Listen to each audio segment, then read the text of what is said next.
Welcome to GearCheckGames. This is part 5 of our commentary for Metroid Prime. Last time, we arrived at Phendrana Drifts after a trek through the Magmoor Caverns and grabbed the Boost Ball, a cool new item introduced in Metroid Prime. And today, we're going to make the first return trip through the Magmoor Caverns to get back to the area where the Boost Ball is needed. Speaking of backtracking, we had to re-record episode 4 like 3 times. Yeah, finally we get to see something new. Jesus Christ! And by new, Magmoor Caverns, but backwards. I feel so bad for Dan and Trey having to listen to me and Trent have that whole conversation about backtracking like 3 full times. Now we get to actually do it. It's like we're living. It was like it was like Endless 8 or something. Just like the the irony of having to do the same thing over and over again, and then people are talking about having to do things over and over again in the game. It's like a snake eating its tail sort of thing. Or a self-fulfilling prophecy.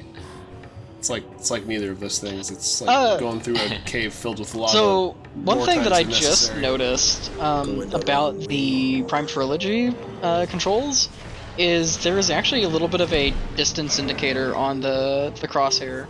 The closer you're aiming to yourself, like on the ground, the crosshair will be tighter. Oh, really? And wider, yeah. Notice as you aim further away, the crosshair will like kind of open up a little bit. Oh, I see what you mean now. Yeah, that does make sense. That's probably one of the reasons why the IR controls in this game feel so much better than in others, because they actually thought of like the little minutiae like that to make it feel natural. Right. 'Cause it gives a clear indication of like what you're aiming at rather than just kind of where. Yeah.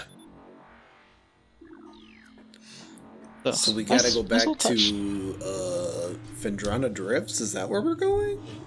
Well, eventually we're going to go back to Phendrana, but before we do that, we got to head back to the starting area, the Tallon Overworld, and use our new boost ball to pick up yet another power-up that is what we need for Phendrana.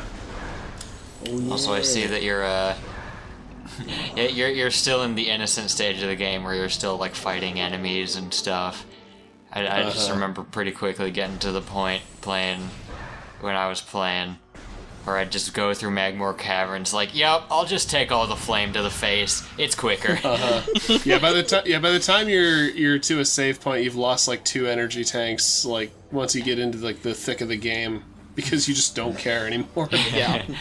I mean that is also kind of just a general trend in the Metroid games that I've played multiple times, where it's just like, okay, I know where every enemy's gonna be.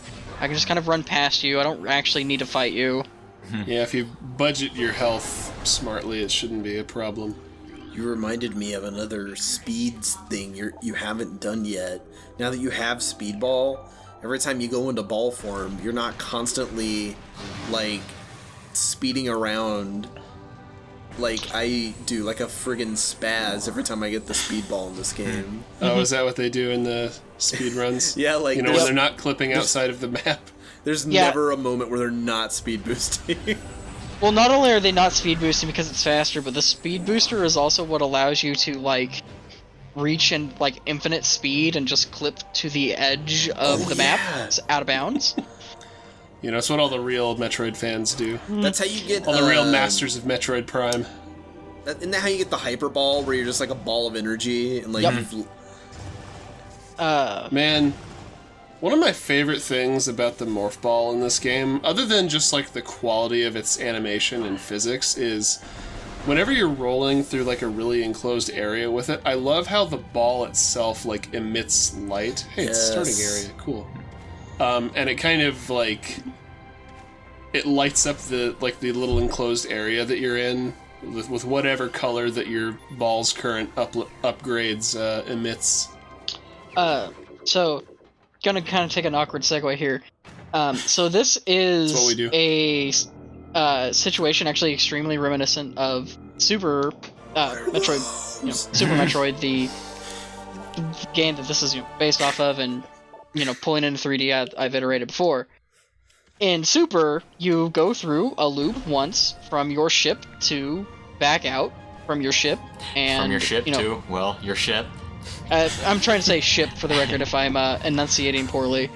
And... We understand your meaning. Yeah, but basically, Metroid Prime was able to bring that loop where you start from your ship really low powered, go through a bunch of different areas, collecting your like base set of power-ups, and then you come back to your ship through a different area, different part of the map, but you're so much stronger now, and it's a little bit more triumphant of a theme if you could hear the OST here. That's something lifted straight out of Super Metroid, and I think they did a fantastic job of it. Yeah, it's no accident that they put the space jump in this room, because it really does give you a good idea of, like, you're getting back on your feet here. You're better off now than you were when you first sat down here. Yeah, now, this area I'm going to is a very, very important area if you want to complete this game, that I could have gone to at the start, but I chose not to just because, it wasn't really relevant then, and it was out of the way.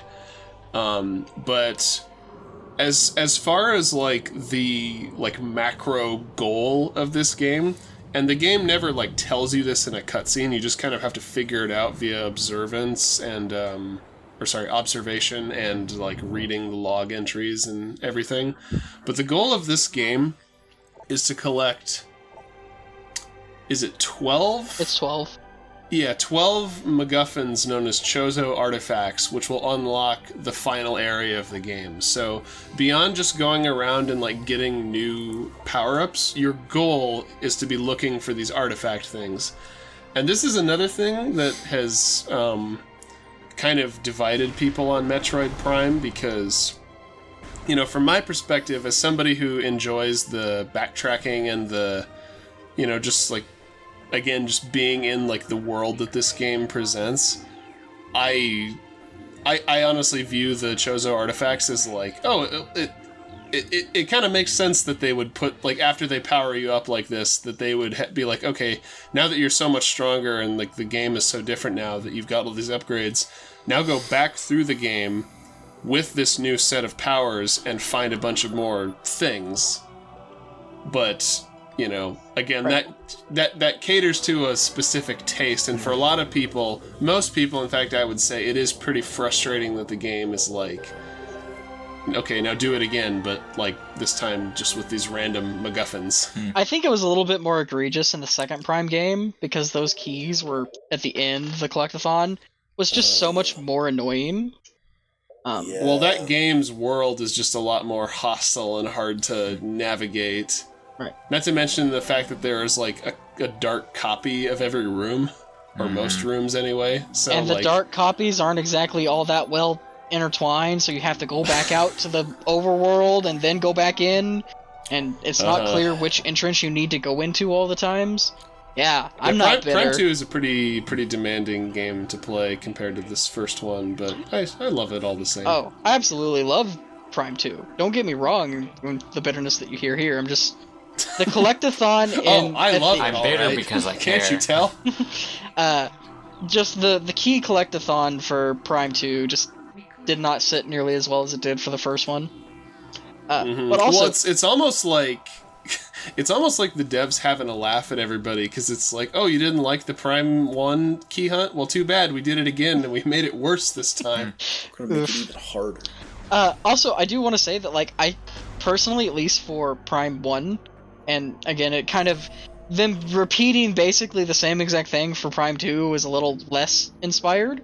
But, for this one, it kind of makes sense that, calling them the artifacts MacGuffins is, in my opinion, a little unfair, because it was the way they contextualize it, and I'm not going to spoil it terribly too much yet because it reveals the big central conflict of the game.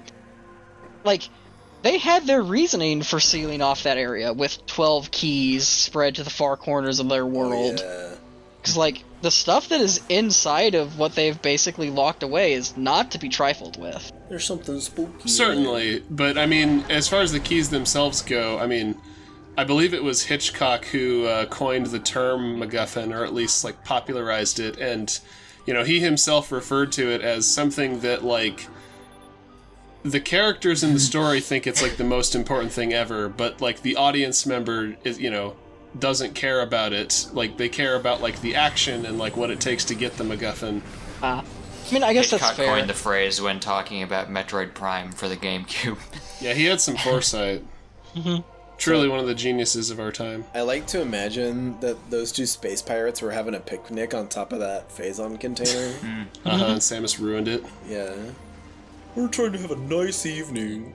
Pirate picnic. Wasn't that one of like the fake quiz question answers from DKC2? What's the first level called? Pirate picnic? Yeah. Additionally, like, with the downed Orpheon being so close to where you start, but like being locked off for so long, I do really like that theming, and it also makes sense because like Samus would, land near the last known location of importance, which is, the where the frigate has crashed. But you're not able to get there until like you complete your first lap around Talon 4. Also, that room back there, in case anybody noticed it and is frustrated at me, I eventually figured out that you don't have to like spiral around the whole room once you get the space jump. You can just like jump from one of the lower platforms right to the door. Yep. But I didn't realize that until going through that room like 6 times in this playthrough. So much for sorry a speed about that. run. Yes, yeah. Well, better luck next time, I guess. You're just improving your speedrunning skills. This is a okay game done at a casual pace. Yeah, we're just trying to exercise some safety here. That's right. On these rocket-powered ridiculous elevators. You run face first into a dangerous creature, just tank the damage. It's fine. We got an armor suit. It's fine. Oh yeah. We never mentioned that we picked up the best upgrade in any Metroid game, and that's the football pads. That's right. Oh, I mean, we did mention it. We mentioned the iconic view of the Varia suit. Unfortunately, we can't tackle anybody in this game like you can with the speed booster in Super Metroid. Oh yeah. No shine spark for us. I'm Unfortunately. surprised, like, I know Federation Force was this, like, divisive multiplayer game, but why haven't they gone all in on Samus's look and just made, like, a Metroid sports game? I mean, let's see if Prime 4 turns out to be good before we suggest any spin-offs to him.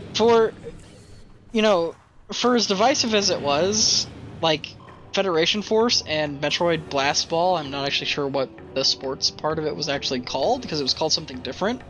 It was Blast Ball, wasn't it? Okay, so it was correct, and that uninspired. Damn. I'm not a fan, if you can't tell. It's no Samus skateboard, though. Like, True. those two games weren't... No Metroid Spinball. Ridley and Mother Brain tennis. They weren't awful games in and of themselves, they just weren't a mainline Metroid game, and that was the first thing we got in, like, what, 7 years? That ain't my Metroid. Because, like, Federation Force, like, if you could have gotten a couple of buddies that actually, like, wanted to play it, like, that would have been real cool. Like, it had good concept. Not good. Yeah, I've heard it's like a fun co-op shooter, but yeah, like, it certainly is. again, timing is everything. A shooter on the 3DS? I don't know. And Hey, you guys talk about gyro aiming all the time, and then it had gyro aiming, so... yeah. Yeah, us animals that like gyro aiming. Actually, I think that's just me. I like I gyro like it on- aiming. Everybody else is just like, yeah, mouse and keyboard, that's fine. That's I what mean, we I do. prefer mouse and keyboard to gyro aiming, but You want to control your character with 4 keys like some animal? yes. Come on. Certain games. Joe, sorry. Dan being the moderate between Joe and I. I mean, you're kind of as it controlling your deserves to be. character with 4 keys when you're using a controller. It's just you have a little stick that pushes them for you. Well, yeah, you can push it to like different degrees of like. I shouldn't Right. have to explain this But- to you. I shouldn't have to explain why an analog stick is better for movement than 4 keys on a key. They didn't make keyboards to play video games, alright? They made them to type stuff. Oh man, you're going Right, for but this early. here's the thing, Joe. If I hold down W, I can also, change the direction I'm going with my mouse. Okay. That emulates the Because I analog. think I licked here. That emulates the analog I control. feel like that perfect. The timing on that was perfect. Samus is just like, I can't listen to this conversation anymore. I love that This is we're the most having. asinine thing I've ever heard.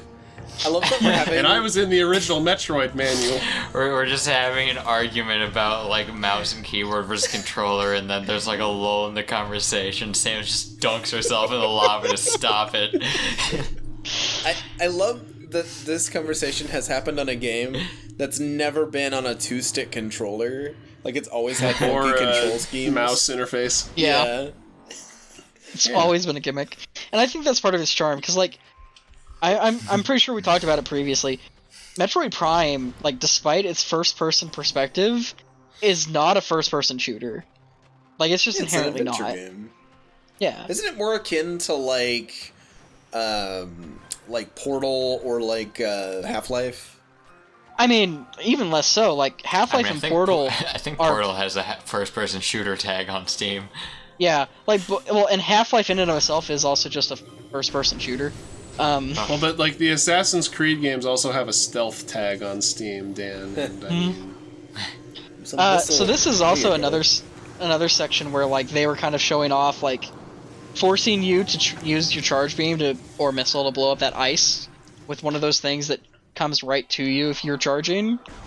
So, reinforcing that the there is mechanics. specifically is an example of when, so that thing Metroid games like to do where they put like an annoying bit of level design right before you get a power-up that like trivializes it. I love that. Because we're coming up on the upgrade here that's going to allow us to finally deal with those guys. Yep. And to give us The gun. another option for our beams. Oh, yeah.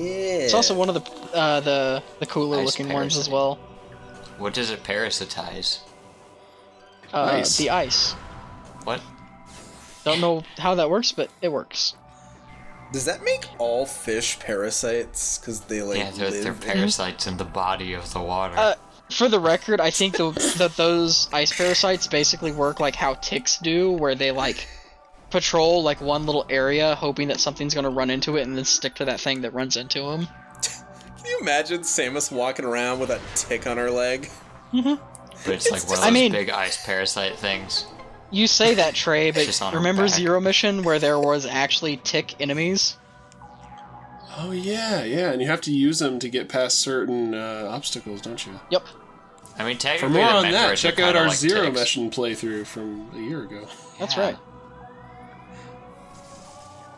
Wait, So what'd you more- say, Dan?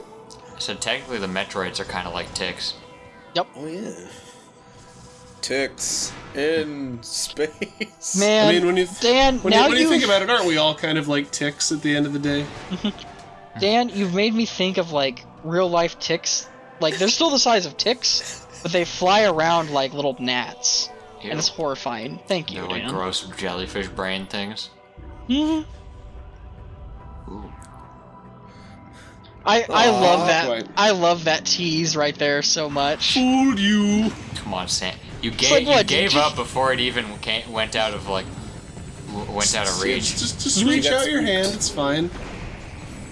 It's like when a character like points off screen like, "Oh my God, what is that?"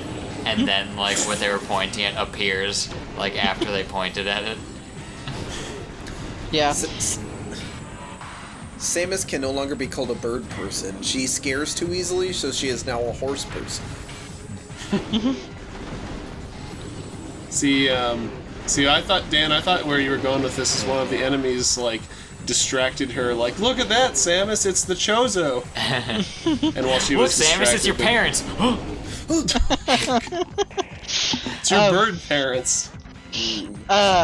So one thing Oh. that I do, well, here's the big one. So this is the adult one that was hinted in the logbook with the babies. I like it when they Also, call me this Big is not Papa. just a boss. Like, watch out for this guy during the later visits through Fendrana, because they make this a regular enemy after a while. Oh boy. Yeah, because you eventually get to the point that you can just beat them.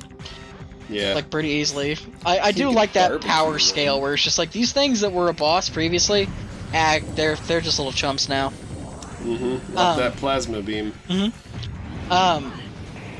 Now one thing that I only just noticed whenever you got frozen for that first time, they actually changed the shape of the B button for this version to match what it would be on the Wii remote. Yeah. Because it was a square B button rather than a circular B button. Yeah, the B trigger, you might say. That's right. Real B buttons have curves. What a boss. Well, he was when I, hadn't killed him yet. Yeah. I like that grate just disappeared. But I started saying that right before the giant monster in front of you also just faded out of existence. Wait, was that Shigoth, placed there by the Chozo? The Chozo No, I think monk. he just got locked in there when they left. He's like, don't worry, we'll let you out, and then their race went extinct. This was like their little they were building a zoo here.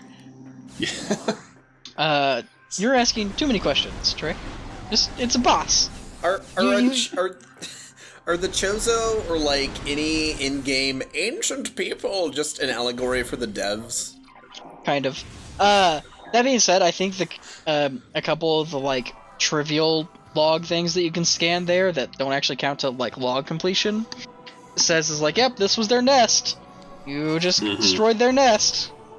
Good job. He's been in that cave since he was a baby Shigoth. It's so weird not seeing the other beams, having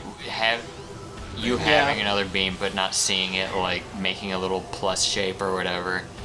Yeah. On the well, yeah, because in the GameCube version, I think we mentioned this in a previous part, but you switch beams using the C stick, whereas here you have to push the minus button and move the Wii, shake the Wii remote in a direction. Yeah, the C stick was used for switching beams, not some stupid, pointless stuff like aiming. Yeah. I mean, to be fair, I don't know. Would you want to you play a Metroid Prime with a two-stick setup? I don't know if I would. I wouldn't want to play with a 2-stick setup, nor would I want to play it on the little nub that is the C stick. Yeah. There's a reason why FPS games didn't do too well on the GameCube. I do miss those cute little UI elements, though. They added to the charm of the original. They are nice. Yeah. But they also made for a more cluttered HUD. Yeah, that's true. Especially on full screen, Yeah. Well, we can complain more about HUD in... See you next time. Bye, everybody. I love how we promise all these things that we never end up talking about.